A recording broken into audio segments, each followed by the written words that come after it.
Okay, guys, so welcome to my podcast, which is the second or third episode in which we're going to talk about the favorites of the public and how superheroes are beyond the silver screen.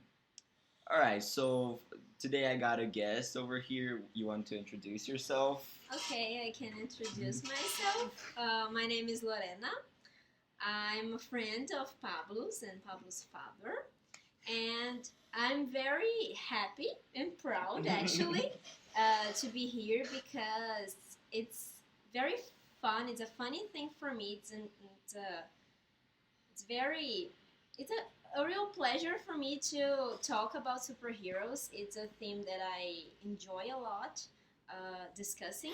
So it's a great pleasure for me to be here. Thank you for the invitation. So one thing that we were talking about before start recording is we were discussing some examples of superheroes that have become famous over the past few years due to mainly to cinema. I mean, it's impossible to deny how big superheroes have become over the years. The highest grossing movie in the world is Avengers Endgame. I think that all of the building of the MCU made a huge part in getting superheroes to be known as they are today. Yeah, and like I think that over the years, superheroes have been evolving. For instance, Wonder Woman, which she started during the era of the Great Depression, in which like her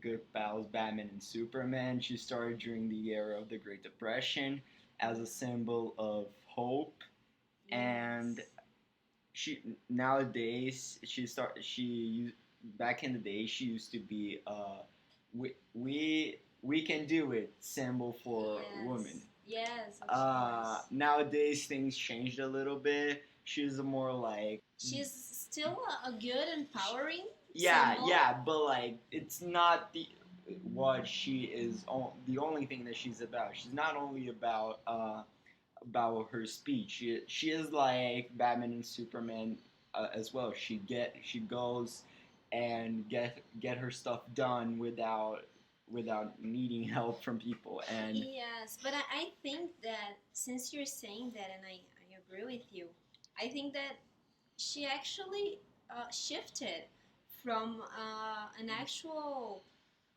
role model and hope, a figure of hope when she she was created back in the Great Depression era.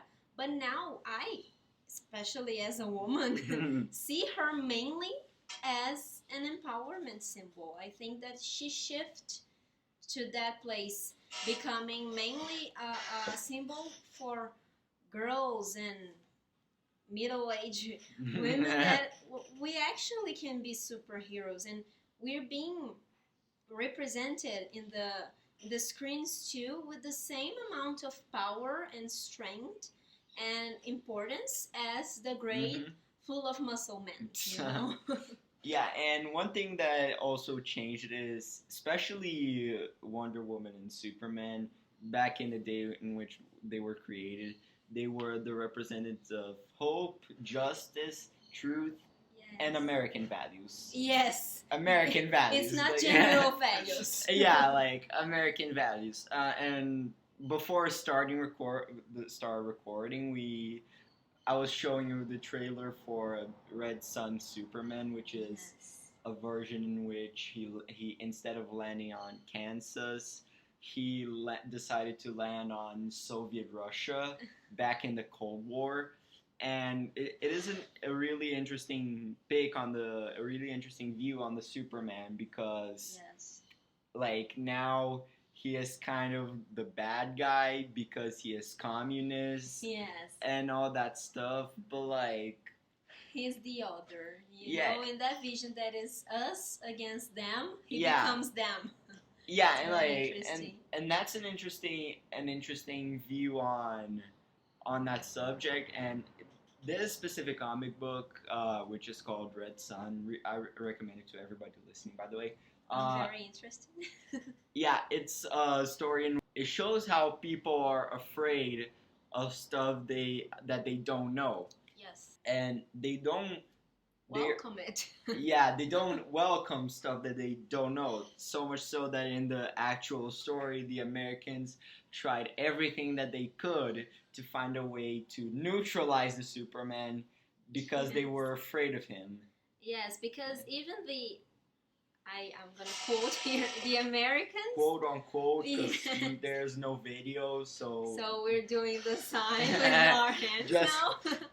But even the American Superman had in the beginning this, I don't know how to say this this faux Yeah, aura because he was from so another powerful planet. and because he was from another Yes. planet. Yeah, and like, and this is a really interesting view because people, and because it shows how comic book characters are human as well, because Yeah. they aren't. This is something that makes them truly appealing because they are human. They are, I mean, they are quote unquote human. Yes. They have human like personality, and Yes. a good exa- Feelings. yeah, a good example of that is Spider-Man, which had his new movie coming out recently, Yes. which is a pretty good depiction of the character because he has trouble that every single human being has, especially a teenager, which is that version of Spider-Man is a teenage boy. So he faces troubles that every single teenage boy faces, such as wanting to ask his crush out and not being able to. Yes. Yeah, well, Being a nerd and being bullied about it. yeah, like and another example of how this version makes him more human is how like he needs to take the responsibility of taking up Iron Man's mantle, but he doesn't think he can do that. Yes, and the responsibility is a very important issue About about Spider-Man. Spider-Man. Everybody knows the catchphrase for For- his uncle, so it's With it's like- great powers come great Yes. responsibility. And what I think it's interesting is that when we're talking about superheroes that are not humans, actually, like born on Earth, such as Superman and the Wonder Woman, they put human beings as their weak spot. So Uh-huh. if you think about it, Superman has Lois Lane, and the Wonder Woman has her flings around. Some guys that she falls in love with that become Like a weak spot to her. Yes.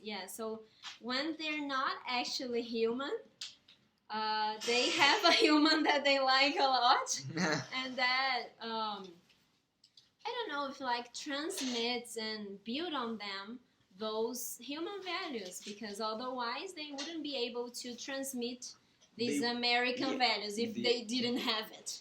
Yeah, true. Is like, and one thing that is also one character that many of you might be wondering if I'm gonna mention or not is Batman, which is probably one of the most popular superhero out there. He is because and due to the fact that he is a human among a bunch of gods. Yes. He has to figure his way out in situations in which that are trouble to characters such as Superman and Wonder Woman who can bend Lift buses. yeah, who can bend steel with their bare hands. Yes. So yeah, he's got to compensate it with something, and Batman is a really interesting superhero because he is human, and as so he makes mistakes like humans do. Yes, and what I found most interesting about Batman is he's black. You know, all his Oh, boy. dressing is black. He's not red, blue, and white like everybody else, and I think he's more trouble than the other ones. Yeah, He's almost depressed in some. actually he is depressed. Yes, but it's the environment that surrounds him. The all of the stories, everyone that he has relations with, including and especially the villains.